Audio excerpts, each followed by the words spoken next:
안녕하세요. 응탈맨입니다. 요즘 엔화 환율이 900원 아래로 계속 떨어져 있고 달러 환율은 반대로 1,400원 가까이 많이 올랐습니다. 이럴 때 보면 월급을 달러로 받으면 참 좋겠다는 생각을 해보곤 하는데요.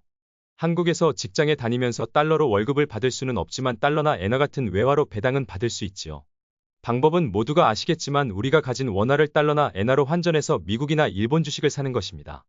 그러나 지금 달러는 예전보다 너무 환율이 오른 상태여서 지금 들어가자니 나중에 달러 환율이 떨어지면 환차손을 입을 것 같다는 걱정이 듭니다. 그래서 저는 요즘 저렴한 엔화로 환전해서 일본 주식을 사놓으면 어떨까 하는 생각을 하고 있습니다. 엔화 환율이 900원이 되지 않을 때 일본 주식을 사놓고 엔화 배당을 꾸준히 받다가 나중에 환율이 1,000원이 넘으면 환율로만 10% 이상 수익을 보는 거니까요. 엔화로 환전을 해놓고 그냥 두면 어떨까 싶지만 일본 은행의 이자율이 너무 낮아 엔화 자체로는 이자를 거의 받지 못하고 원화로 예금했을 때 얻을 수 있는 이자 수익을 그대로 날려야 하죠. 그래서 환전한 엔화로 투자할 수 있는 여러 방법을 고심하게 되는데 저는 일본 주식에 투자하는 것이 좋겠다는 결론을 내렸고 그 중에서도 일본 부동산에 투자하는 리츠에 투자하면 어떨까 생각을 해봤습니다. 오늘 소개드릴 리츠는 총 4가지입니다.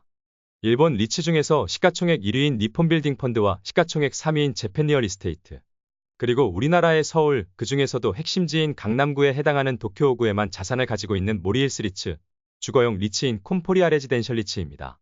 우리나라도 마찬가지지만 일본 리츠에 투자할 때 중요하게 봐야 할 점이 바로 리츠 자산이 어디에 위치하느냐입니다.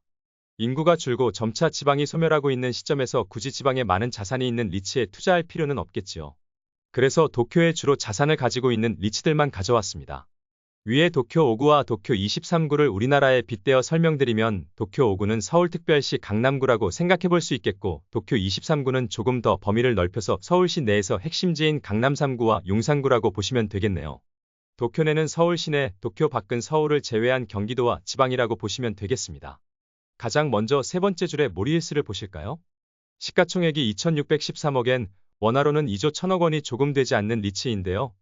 중요하게 보셔야 할 것은 도쿄 5구 내에 100%의 자산을 가지고 있다는 것입니다. 일본 내에서도 정말 핵심 중의 핵심지에만 오피스 자산을 가지고 있다는 점이지요. 우리나라도 매번 인구 감소나 지방 소멸을 이야기하지만 서울시 강남구의 몰락이나 인구 감소를 이야기하지는 않지요? 모두가 가고 싶어하는 핵심지이기 때문일 것입니다. 일본도 마찬가지입니다. 도쿄 5구에는 애플이나 마이크로소프트 같은 해외 대기업의 일본 본사가 위치한다고 합니다. 시총은 조금 작지만 일본의 핵심지에만 자산을 사놓고 싶으시다면 모리힐스 리츠가 선택지가 될 것 같네요. 다음으로는 일본 리츠 시가총액 1위인 니폰빌딩 펀드입니다.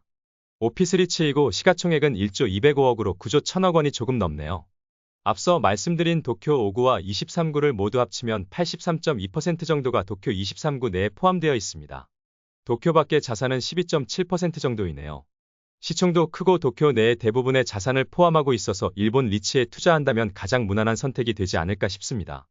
실제로 도쿄 리츠 인덱스를 추종하는 대표 ETF 중에 하나인 1343 넥스트 펀드 리츠 ETF도 니폰빌딩 펀드를 6.7%로 가장 많이 들고 있습니다. 시총 1위인이 당연하겠지요.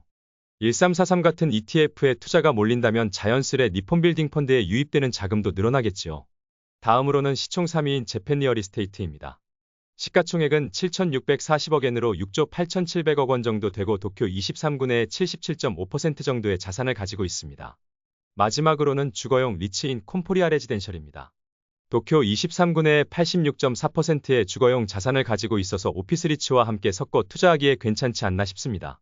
리츠에서 중요한 요소는 공실률이 높지 않은지 여부겠지요. 4가지 리츠 모두 97% 전후의 양호한 점유율을 보여주고 있습니다.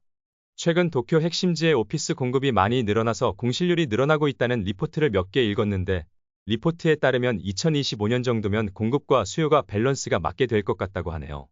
장부산 자산 가치로 비교했을 때 전체 자산 중 대출의 비중을 말하는 LTV는 45% 전후입니다.